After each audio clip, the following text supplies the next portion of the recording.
Hello, hello, hello. Welcome, welcome. Boy, let me get my voice together. Let me get my volume together. Hey, Dell. Hey, oh my gosh. I see your name, but I don't, but it's not your actual name. So, Miss Eve 79, how are you? How are you? Hey, Dell. Hey, those of you joining on Facebook, those of you joining on IG, good to see you tonight. Erica, good to see you tonight. Good to see you, those of you on Facebook. Those of you on IG, hey Tiana, come on in, come on in. This is another episode or installment or whatever we want to call it of Fellowship with the First Lady. So I am so glad to be here tonight. Got my HU shirt on tonight. Got my HU shirt on. And I'm so glad to be here tonight because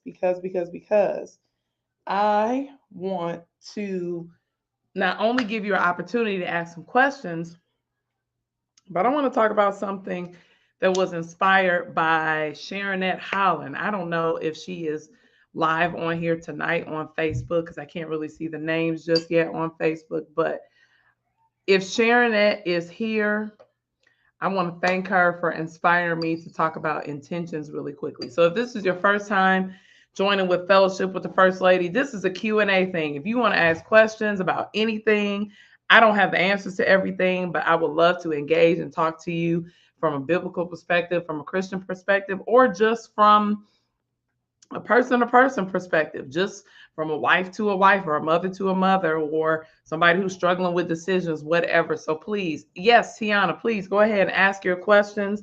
And I do want to speak really, really quickly about intentions. Intentions. And this was inspired by Sharonette Holland. So, Sharonette, if you see this another day or if you jump on here tonight, I want to thank you for inspiring me to talk about it. Your talks have been inspiring me. Um, Really quickly, I see there is a question about just some formalities. You can be a part of this post and discussion even if you're not a member of Providence Baptist Church. It doesn't matter. It's a public space, public place. So you don't have to be affiliated with us to be a part of this. But someone asked, Miss Mary Wiley's funeral on Friday is at our church. Miss Mary Wiley is our oldest, was our oldest living member at 107 years of age. She passed away a few days ago. Her service will be this Friday at 11 a.m. at Providence. Family hour is at 10. The service is at 11. Tiana, unless the funeral home is streaming, we are not going to be streaming her service. We are?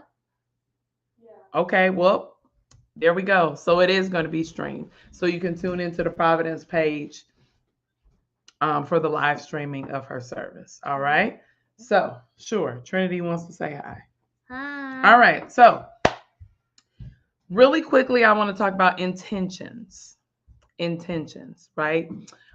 Travis Green, who is gospel artist, he has a song called "Intentional" from years and years and years ago. Hey, Naya, um, and he talks about all things working together for your good because God is intentional. And so, I want to really, really quickly talk about how important our intentions are, right? Because sometimes people perform good acts and good deeds and people do good things and they'll support people or they'll do different things. They'll pump people up, they'll babysit for you or they'll take you to the store or they'll do whatever. But sometimes the intention behind it is not always as good as the act. So,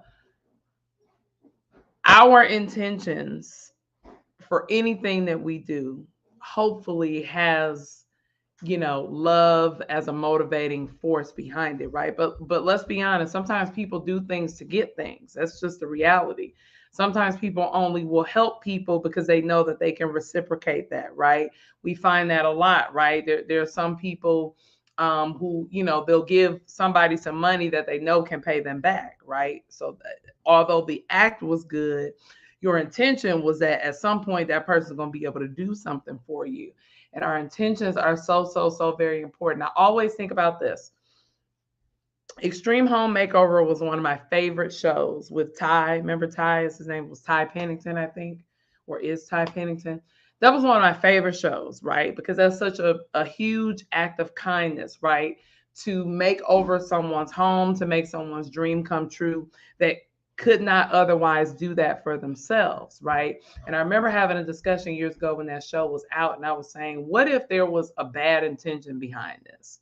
Like, can something good still come out of it even if there was a bad intention out of it, and I mean into it? And of course the answer is yes, right? That's what the scripture talks about, Romans 8:28, that all things work together for our good, right? Because sometimes people have evil intentions toward you. A situation may there may be ill intentions, but that doesn't mean that those ill intentions can't be transformed and taken and used for good, right? But what I'm saying individually is that I think that we still need to check our intentions. We need to check our intentions, right? We need to be very intentional with our relationships. We need to be very intentional with our decision making, the people that we keep in our lives, the people that we're around, the places we go, the things that we do, right? Everything, the jobs that we choose, the company we keep, the neighborhoods we move in, the churches we attend, all these things should have some intention behind it.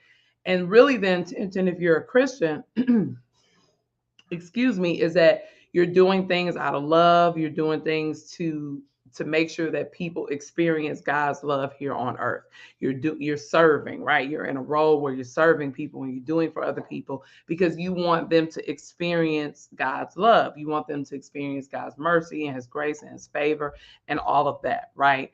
But there are times when our intentions don't match our actions, or our actions don't match our intentions. And sometimes, not to be, what's the word I'm looking for? Not redundant, but not to be using the word in the definition, but sometimes our ill intentions aren't intentional, if that makes sense. Sometimes we do things, we make decisions, we establish relationships, we sever relationships, we whatever it is. Sometimes we do things that we don't mean for it to turn out the way that it did, right? That means that we went into it one way and it yielded a different result. And that was not always our intent. But that's why we should be checking our intentions ahead of time. Like, why are we doing this?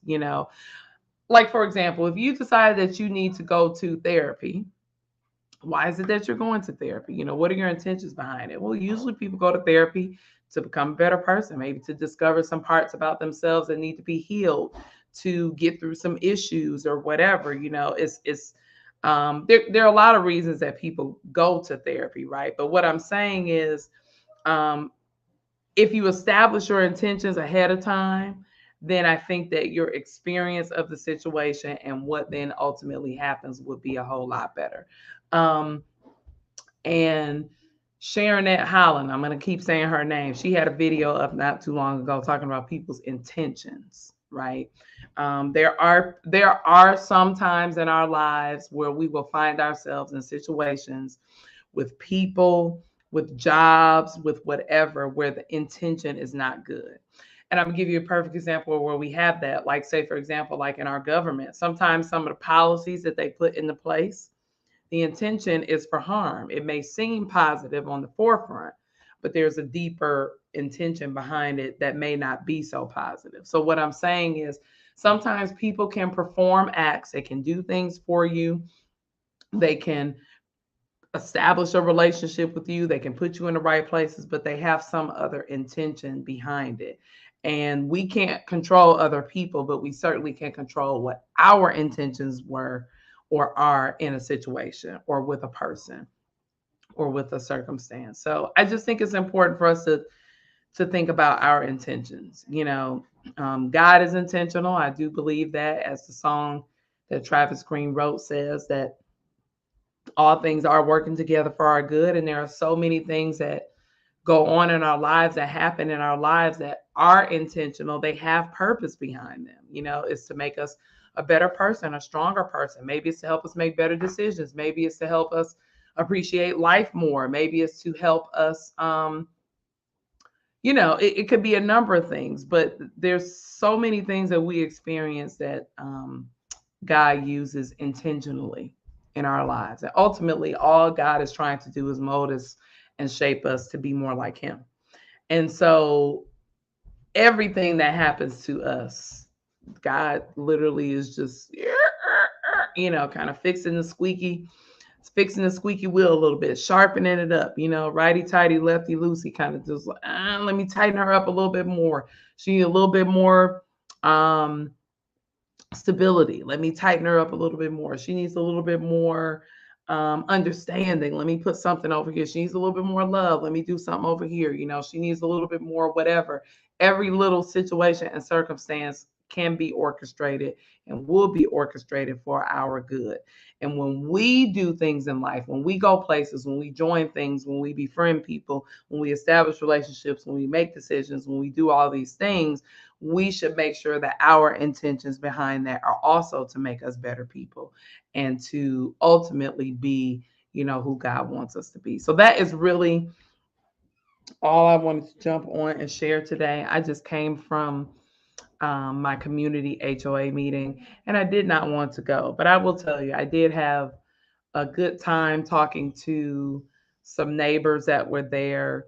And I was thinking about like, what am I even doing here? Like, what is the purpose? I'm the secretary of the HOA, but it's like, what are my intentions? Well, my intention when I joined the board was to help give a voice and to help give visibility to the people of color that are in this community, right? And I'm not going to go on a tangent, but I knew that was my intention going in. I didn't want to just be the secretary of the HOA board because I didn't have anything else to do. I have a ton of stuff to do. I have a husband. I have kids.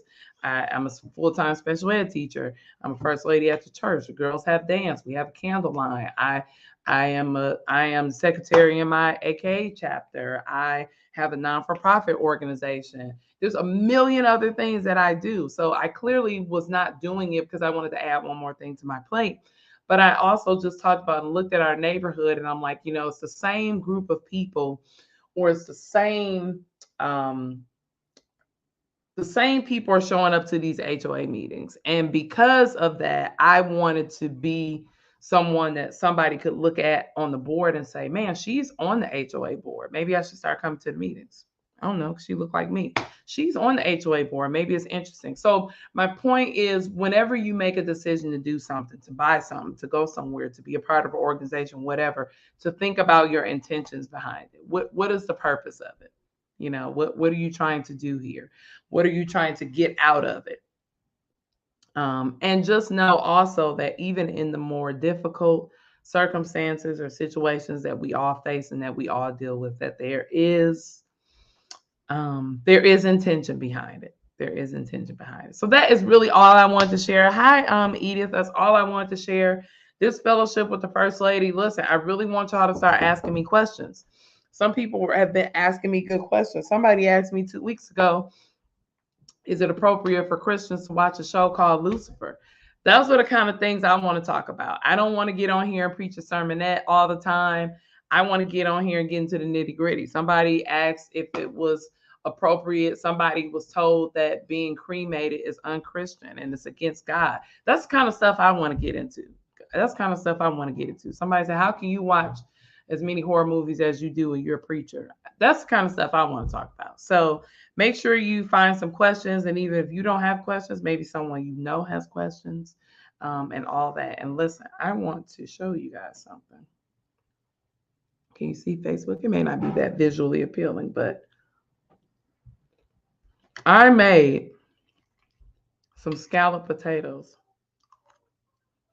And yes, I am eating live on camera. Because this is a comfort place. I'm not here for form or fashion. I made some scalloped potatoes before I left to go with our dinner. And I didn't get a chance to eat any because they weren't ready before I went to the HOA meeting. And they are delicious. It's been years since I've made scalloped potatoes. And those of you who know me, you know Corey and I cook. We cook. We cook well and we cook a lot. But scalloped potatoes is something that I haven't made in a long time. But I'm tell you something I did today that I did differently that I never do before. And then I'm going to get off and I want you all to join us on the prayer conference call. Prayer conference call starts at 9:05 Eastern Standard Time. It's just a number to dial in. You don't have to say your name. You just get on that prayer conference call and we will pray for you and with you and then bid you good night. So look on our church page. Look on our church page for the conference call information. Back to these scalloped potatoes. Here's something different I did tonight. Because they're good. After I cut up my potatoes, I boiled them first. So I sliced them up the way I wanted them to be, and then I boiled them to the point where they were pretty soft. They weren't super soft, but I definitely let the water get to a boil. And then I put them in the pan and mixed all of my seasonings and cheese and everything in there because I wanted it to cook a little bit faster. And that's something I hadn't done in the past. So that's definitely something I'm going to stick with going forward because it worked very well for me. It worked very well. Anyway, thank you guys for joining me. This was a great discussion, great opportunity. Again, I hope you can join us for prayer. Our prayer conference call happens every single Tuesday night at 9 p.m., but it officially starts at 9:05. The number is 605-475-4000. The passcode is 241-018. It's not Zoom. It's an actual conference call number. Okay. So please join us for prayer. Prayer is important. And I'm telling you to join us for prayer, even if you don't believe in prayer. That's how powerful prayer is. That is how powerful prayer is to me. And that's how powerful prayer is. Even if you don't believe, join. No one believes everything right away anyway. And everybody came a little scared at some point. I think you should just, sometimes we got to step out there and we got to do things a little differently. And we have to jump into some things, even if we are a little afraid. So thank you guys for joining me. I'm going to jump off and get myself ready for the prayer conference call. It starts people jump on at 9, but the official prayer does not start until 9:05. So thank you for joining me for Fellowship with the First Lady. And I hope you have a great evening and a great rest of your week. Don't forget about your intentions. Don't forget. Bye-bye.